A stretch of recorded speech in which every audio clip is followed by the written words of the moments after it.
When you're practicing the bass, how do you know if you're making progress? Now, a lot of bass players will ask themselves, how do they know if they're making progress? What's a good amount of progress to make in a month? Or if they are already putting in a lot of practice time, they won't understand why they're not making progress. However, what a lot of these bass players don't understand is that they're often making one mistake that's not only stopping them from making progress, if they keep practicing before they fix it, it's actually making them worse. So give me a few moments and I'm going to explain how this mistake is stopping you from making progress, how practicing before you fix it is going to make you a worse bass player, and then how you can fix it and finally start progressing every time you practice. So, what's this big mistake? Well, if there's one thing that's worse than not making progress, it's not being able to understand why. And it is particularly frustrating when you've followed a lot of the common advice out there for bass players, like practice slower, use a metronome, or gradually increase the tempo on an exercise. Does that mean that this is bad advice?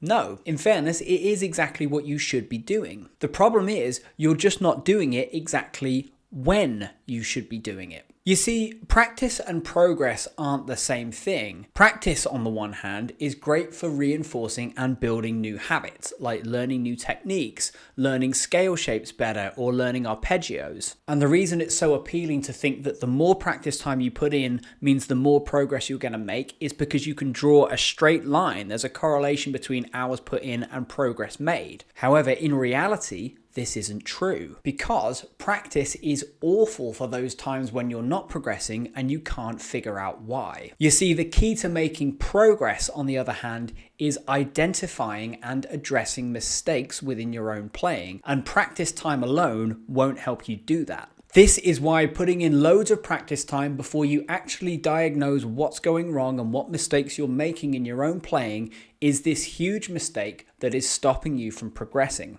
But the bad news sadly doesn't stop there. Practicing without first identifying your own mistakes isn't just stopping your progress, it can actually make you much, much worse. Let me show you what I mean. So, like every bass player out there, you'll be keenly aware that the reason we put in practice time is to more deeply ingrain and reinforce habits. For example, we do technique exercises to build up a new technique.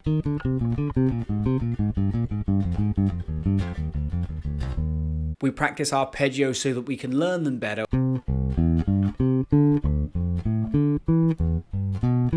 Or scale shapes so that we can ingrain them more deeply into our memories.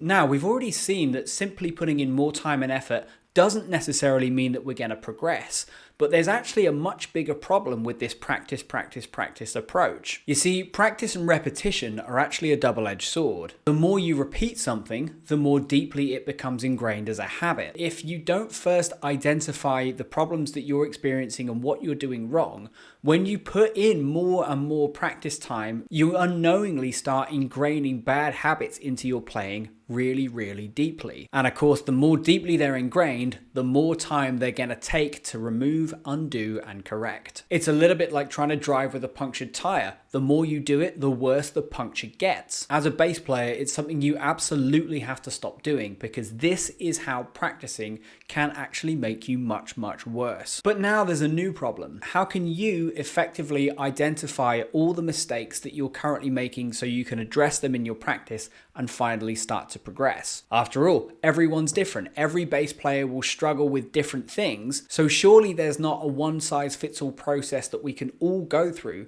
to help identify our own individual strengths and weaknesses, is there?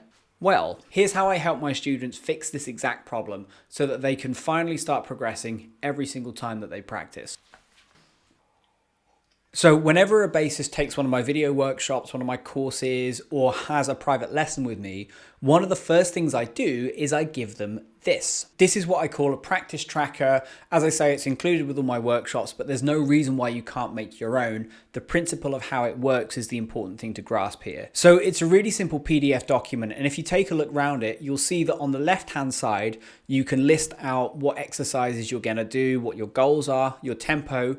On the right hand side, there's loads of little circles where you can tick off whether or not you've done the practice session. And then at the bottom, you'll see that there's this section where they can fill in notes on how the practice is going, whether it's good or bad, what things that they felt they were struggling with, how their body felt, and so on. So what I get students to do is to practice and fill out this practice tracker for maybe a week or two. And then once they've done that, we will then sit down and go through these notes together. Now, if you were to do this, these notes might not diagnose or identify a particular problem right away, but in much the same way that a patient will go to the doctor and describe the symptoms of their particular sickness as a way of diagnosing the problem, making these notes will describe the symptoms of problems within your own playing. Then you can review these notes either on your own or with a teacher, or perhaps with some other bass players that you trust in a community that's either online or in real life, so that you can pinpoint and identify the exact mistakes that you are making. Then, once you identify these mistakes, you can adjust your practice routine so that you know it's targeting the exact things that you struggle with. Doing this is known as deliberate practice, and this is how you can fix this massive problem